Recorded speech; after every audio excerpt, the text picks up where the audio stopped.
नमस्कार। आज हम इस वीडियो में इलेक्ट्रिकल की और कुछ इंपॉर्टेंट ऑब्जेक्टिव क्वेश्चन के बारे में डिटेल में डिस्कशन करेंगे। और अगर आपको वीडियो अच्छा लगता है तो सब्सक्राइब जरूर कीजिएगा। तो देखो आज का पहला क्वेश्चन शुरू करते हैं। पहला क्वेश्चन देखो, the ground clearance of 220 kilovolt transmission line is. देखो 220 किलोवोल्ट ट्रांसमिशन लाइन की ग्राउंड क्लियरेंस कितना मीटर होता है? 4.5 मीटर होता है, या फिर 5.5 मीटर होता है, या फिर 7 मीटर होता है, या फिर 10.5 मीटर होता है। तो इसका आंसर होगा, देखो 220 किलोवोल्ट ट्रांसमिशन लाइन की जो ग्राउंड क्लियरेंस होता है वो 7 मीटर होता है। ऑप्शन नंबर 3 होगा इसका करेक्ट आंसर। तो देखो ये ग्राउंड क्लियरेंस क्या होता है। देखो मान लो ये हमारा एक ट्रांसमिशन लाइन है, इसमें नीचे क्या रहता है? जमीन, ग्राउंड रहता है। और ट्रांसमिशन लाइन का जो सबसे नीचे वाला जो वायर होता है, उस वायर से जमीन तक जो डिस्टेंस रहता है उसको ही क्या कहते हैं? ग्राउंड क्लियरेंस कहते हैं। और 220 किलोवोल्ट ट्रांसमिशन लाइन की ये जो ग्राउंड क्लियरेंस होता है ये 7 मीटर होता है। तो इसीलिए option number 3 is the correct answer.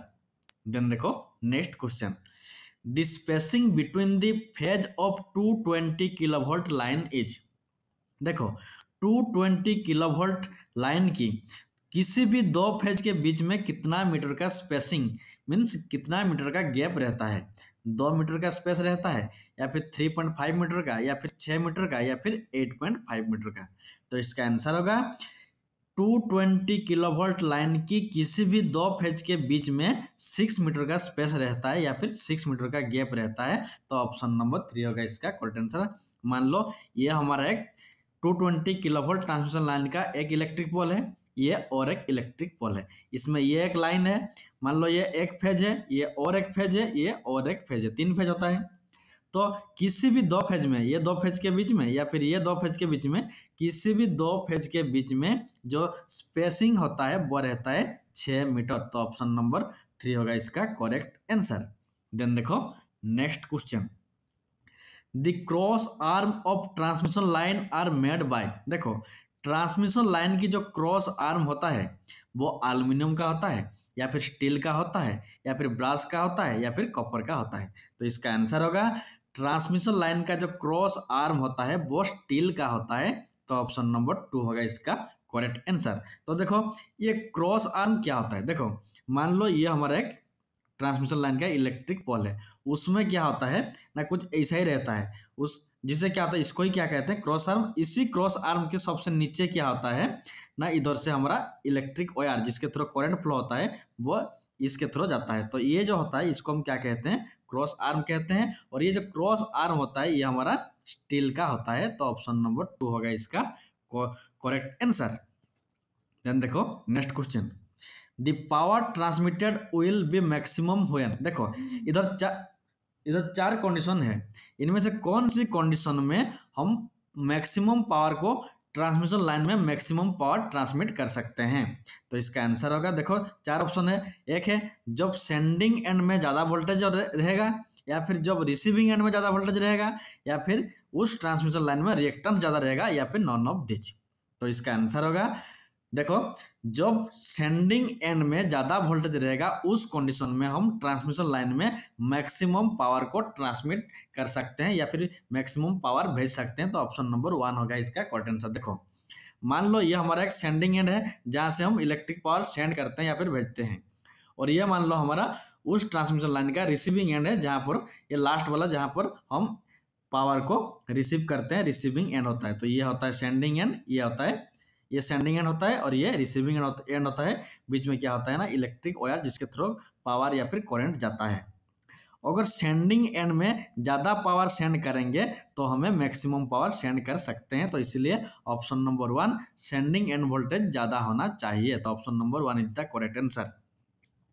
Then देखो next question, which type of relay is used on long distance transmission line. ये वेरी वेरी इंपॉर्टेंट क्वेश्चन है। लॉन्ग डिस्टेंस ट्रांसमिशन लाइन में हम ये चार में से कौन सा टाइप ऑफ रिले का यूज करते हैं? इम्पीडेंस टाइप रिले का, या फिर मोह टाइप रिले का, या फिर रिएक्टेंस टाइप रिले का, या फिर नॉन ऑफ दिस।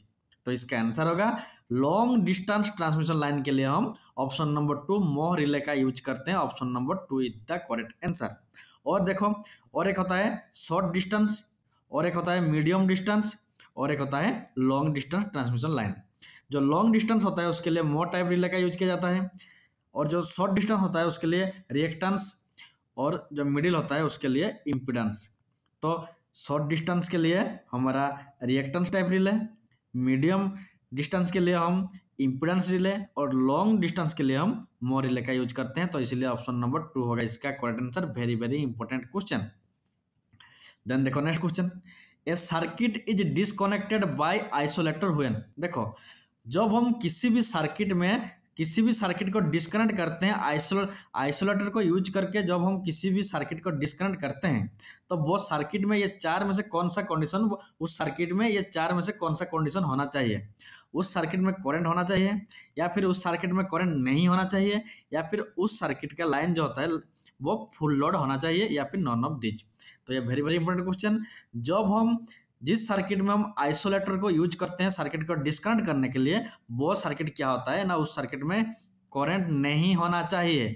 तो ऑप्शन नंबर 2 होगा इसका करेक्ट आंसर। तो आइसोलेटर कहाँ पर यूज किया जाता है ना, जिस सर्किट में हम करंट नहीं रहता है। करंट क्यों नहीं रहता है ना, जिस सर्किट में हमें किसी भी इक्विपमेंट का रिपेयर करना होता है, तो क्या करते हैं, रिपेयर करने से पहले ही उस सर्किट में जो करंट होता है उसको ऑफ किया जाता है, या फिर उस सर्किट के पावर को कट किया जाता है। उसके बाद आइसोलेटर का यूज करके उस इक्विपमेंट को हम रिपेयर करते हैं। तो इसलिए ऑप्शन नंबर 2 होगा इसका करेक्ट आंसर। देन देखो next question, space of conductor between two pole due to sag. देखो जब दो पोल के बीच बीच में जो स्पेस रहता है उसमें जो वायर रहता है वो, उसको हम सेग कहते हैं। ये जो सेग होता है इसका शेप कैसा रहता है, ट्रायंगुलर शेप का सेग रहता है, या फिर एक्लिप्स का, या फिर स्फेरिकल का, या फिर कैटनरी का? तो इसका आंसर होगा जो सेग होता है, साग का जो शेप होता है वो हमारा कैटनरी टाइप का होता है। ऑप्शन नंबर 4 होगा इसका करेक्ट आंसर। तो देखो ये सेग क्या होता है, देखो मान लो ये एक ट्रांसमिशन लाइन का इलेक्ट्रिक पोल है, ये और एक इलेक्ट्रिक पोल है, दोनों के बीच में ये गैप होता है। तो जो ओयार होता है उसमें क्या होता है ना, जो ओयार होता है थोड़ा नीचे की तरफ आता है, ये वाला सीधा नहीं रहता है, जो ओयार होता है वो थोड़ा नीचे रहता है। तो इसे नॉर्मल हाइट और जो नीचे आया है दोनों के बीच में जो डिस्टेंस होता है इसको क्या कहते हैं, इसको हम क्या कहते हैं, सेग कहते हैं। जैसे जी ये जो सेग है इसको हम सेग कहते हैं।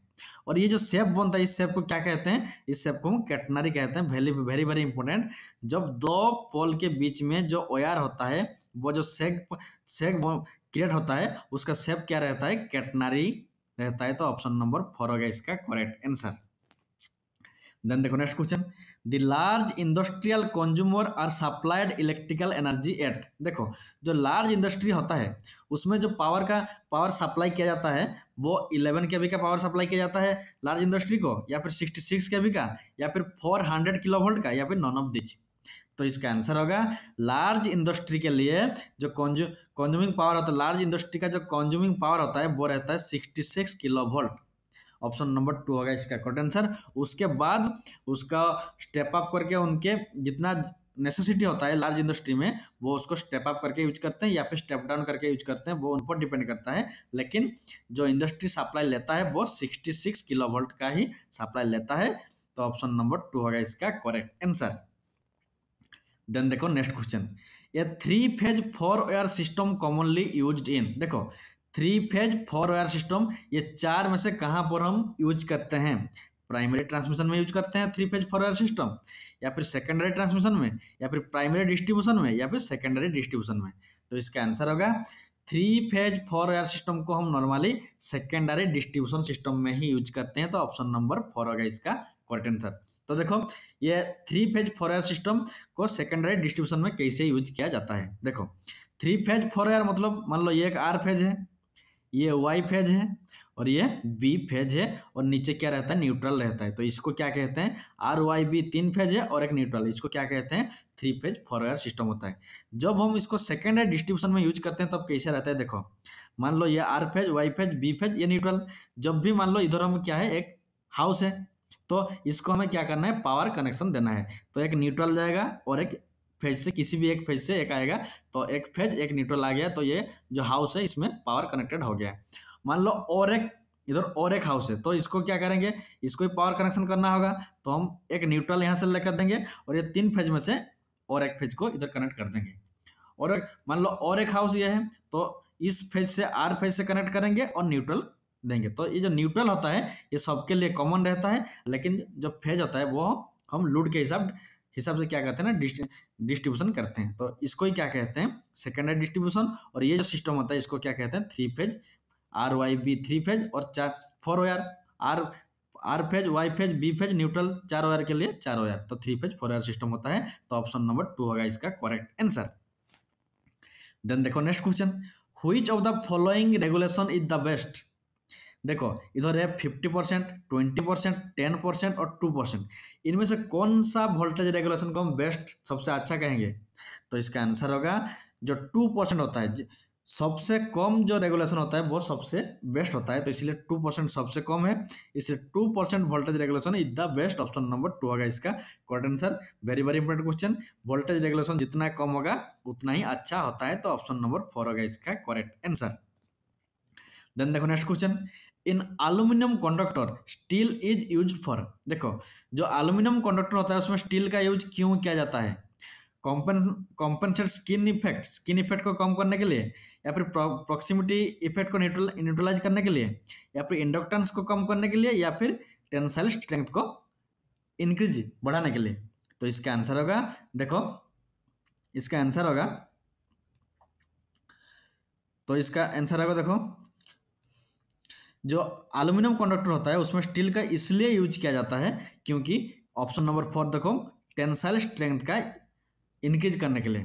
देखो मान लो ये हमारा एक इलेक्ट्रिक पोल है, ये और एक इलेक्ट्रिक पोल है, बीच में क्या है, एल्यूमिनियम का वायर है। तो एल्यूमिनियम का वायर है तो इसका मैकेनिकल स्ट्रेंथ बहुत कम रहता है, जिससे क्या होगा ना, ये बहुत नीचे तक आ जाएगा।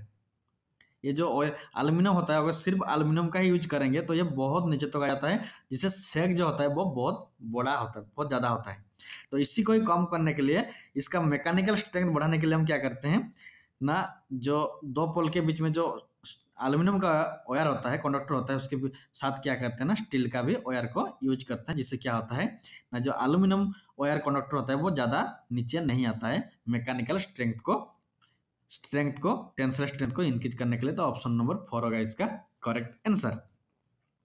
देन देखो next question, a feeder in a transmission line use to feed. देखो ट्रांसमिशन लाइन में जो फीडर होता है वो डिस्ट्रीब्यूटर को फीड करता है, या फिर जनरेटिंग स्टेशन को, या फिर सर्विसमैन को, या फिर नॉन ऑफ दिज। तो इसका आंसर होगा जो फीडर होता है, ट्रांसमिशन लाइन में जो फीडर होता है वो हमारा डिस्ट्रीब्यूटर को क्या करता है ना, पावर फीड करता है। तो ऑप्शन नंबर 1 होगा इसका करेक्ट आंसर। देन देखो next question, in SCSR conductor the insulation between the steel and aluminium is. देखो जो SCSR कंडक्टर होता है इसका फुल फॉर्म क्या होता है, aluminium conductor steel reinforced. A for aluminium, C for conductor, S for steel, R for reinforced. तो ये जो SCSR कंडक्टर होता है इसमें हमारा स्टील रहता है और एल्यूमिनियम रहता है। ये SCSR कंडक्टर में स्टील रहता है और एल्यूमिनियम रहता है। तो ये स्टील और एल्यूमिनियम के बीच में ये चार में से कौन सा टाइप ऑफ इंसुलेशन का यूज किया जाता है, इंसुलिन यूज किया जाता है, या फिर बिटुमेन, या फिर वर्निश, या फिर कोई भी इंसुलेशन का यूज नहीं किया जाता है। तो इसका आंसर होगा SCSR कंडक्टर में जो स्टील होता है और जो एल्यूमिनियम होता है उनके बीच में कोई भी इंसुलेशन नहीं रहता है। तो इसलिए ऑप्शन नंबर 4 होगा इसका करेक्ट आंसर। देखो जो SCSR कंडक्टर होता है, देखो ये जो SCSR कंडक्टर होता है, ये वाला देखो, ये जो है ये हमारा SCSR कंडक्टर है, ये वाला। इसमें देखो ठीक से देखो, जो सेंटर में जो वायर है ये होता है हमारा स्टील का वायर होता है, ये होता है स्टील का वायर। और ऊपर में जो ये वाला वायर है, ये जो वायर है ये सब हमारा एल्यूमिनियम का वायर होता है। तो जो ऊपर में एल्यूमिनियम वायर है इसको हम यूज करते हैं करंट फ्लो के लिए, और बीच में जो सेंटर में जो ये हमारा स्टील का कंडक्टर है इसको हम मैकेनिकल या फिर टेंसाइल स्ट्रेंथ के लिए यूज किया जाता है। तो ये होता है हमारा SCSR कंडक्टर। देखो ये जो SCSR वो वाला फिगर जो होता है ये होता है, ये जो SCSR है वो वाला फिगर था वही होता है SCSR कंडक्टर। और उनके बीच में ये देखो, ये जो हमारा ठीक से देखो, ये जो हमारा इधर ऊपर में है एल्यूमिनियम और बीच में है स्टील, दोनों के बीच में कोई भी इंसुलेशन यूज नहीं किया गया है, कोई भी इंसुलेशन नहीं है। इसलिए जो ऑप्शन नंबर 4 है, no insulation is use, option number 4 is the correct answer. Then देखो next question, transmission lines insulator are made by. देखो ट्रांसमिशन लाइन में जो इंसुलेटर का यूज किया जाता है वो ग्लास का होता है या फिर पोर्सिलेन का होता है या फिर आयरन का होता है या फिर नॉन ऑफ दिज, कोई इनमें से किसी कोई भी नहीं है। तो इसका आंसर होगा ट्रांसमिशन लाइन में जो इंसुलेटर का यूज किया जाता है वो हमारा पोर्सिलेन का होता है। ऑप्शन नंबर 2 होगा इसका करेक्ट आंसर। देखो ये होता है ट्रांसमिशन लाइन का फिगर। इसमें देखो ठीक से देखो, ये जो होता है ये होता है इंसुलेटर, इसको हम सस्पेंशन टाइप इंसुलेटर कहते हैं। ये जो सस्पेंशन टाइप इंसुलेटर होता है इसमें डिस्क होता है। देखो एक एक डिस्क को सीरीज में, बहुत सारा डिस्क को सीरीज में कनेक्शन किया गया है। तो ये जो डिस्क है ये सब इंसुलेटर मटेरियल का बना हुआ होता है। और ये सब कौन सा इंसुलेटर मटेरियल का, ना porcelain insulator material, insulation material का बनाया गया है। तो इसीलिए ऑप्शन नंबर 2 जो इंसुलेटर ट्रांसमिशन लाइन में यूज किया जाता है वो होता है पोर्सेलिन का। तो ऑप्शन नंबर 2 होगा इसका करेक्ट आंसर।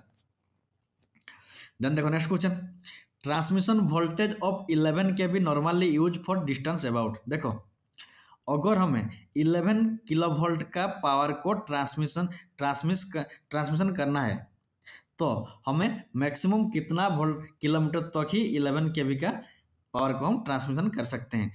20 से 25 किलोमीटर तक, या फिर 40 से 50 किलोमीटर तक, या फिर 60 से 70 किलोमीटर तक, या फिर 80 से 100 किलोमीटर तक। तो इसका आंसर होगा अगर हमें 11 किलो वोल्ट का पावर ट्रांसमिशन करना है तो ये 11 K V transmission power voltage maximum 20 से 25 किलोमीटर तक ही हम इसको भेज सकते हैं। और इसके लिए 20 से 25 किलोमीटर तक ही यूज किया जाता है 11 के बी का। और अगर ज़्यादा किलोमीटर तक भेजना है तो 11 के बी से भी वोल्टेज बढ़ाना पड़ता है। तो ऑप्शन नंबर 1 होगा इसका करेक्ट आंसर।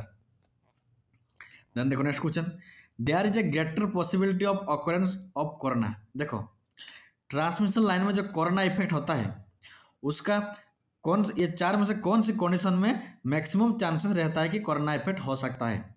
ड्राई वेदर में, या फिर विंटर सीजन में, या फिर समर हीट में, या फिर ह्यूमिड वेदर में। तो इसका आंसर होगा जो ह्यूमिड वेदर होता है इसी कंडीशन में क्या होता है ना, ज़्यादा कोरोना इफेक्ट बनने का चांसेस रहता है। तो ऑप्शन नंबर 4 होगा इसका करेक्ट आंसर। तो देखो ये कोरोना इफेक्ट क्या होता है, देखो हम सभी देखते हैं जो हाई वोल्टेज ट्रांसमिशन लाइन होता है उसमें क्या होता है ना, ये देखो ये जो लाइट ये बनता है और उसके साथ क्या होता है ना, हिसिंग साउंड भी, कुछ साउंड भी प्रोड्यूस होता है, उसको ही क्या कहते हैं ना, कोरोना इफेक्ट कहते हैं। और इस कोरोना इफेक्ट से क्या होता है ना, ओजोन गैस प्रोड्यूस होता है।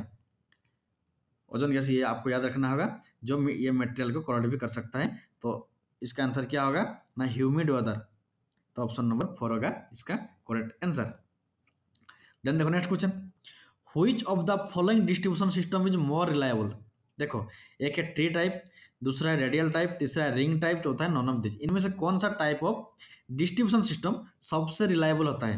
ट्री टाइप, या फिर रेडियल टाइप, या फिर रिंग टाइप। तो इसका आंसर होगा जो रिंग टाइप होता है, वेरी वेरी इंपॉर्टेंट, जो रिंग टाइप होता है ये सबसे रिलायबल होता है। तो रिंग टाइप क्या होता है, देखो मान लो ये हमारा एक सोर्स है, यहाँ से इलेक्ट्रिक पावर जा रहा है, तो उसके बाद क्या करेगा ना, इधर से इधर ऐसे होता है, रिंग टाइप होता है, इसको क्या कहते हैं, रिंग टाइप। यहाँ से हमारा जनरेटिंग स्टेशन, यहाँ से इलेक्ट्रिक पावर जाता है। उसके बाद मान लो इधर एक हाउस है, इधर कोई इंडस्ट्री हो सकता है छोटा मोटा, या फिर इधर एक हाउस है, इधर इधर एक हाउस है, इसको क्या कहते हैं, रिंग टाइप कहते हैं। इसमें इसको सबसे मोर रिलायबल क्यों होता है, क्योंकि अगर मान लो इधर कोई किसी भी कारण क्या होता है ना, इधर हमारा जो इलेक्ट्रिक वायर है ये डिस्कनेक्ट होता है, टूट जाता है, तब क्या होगा ना, इधर से हमें करंट सप्लाई कर सकते हैं।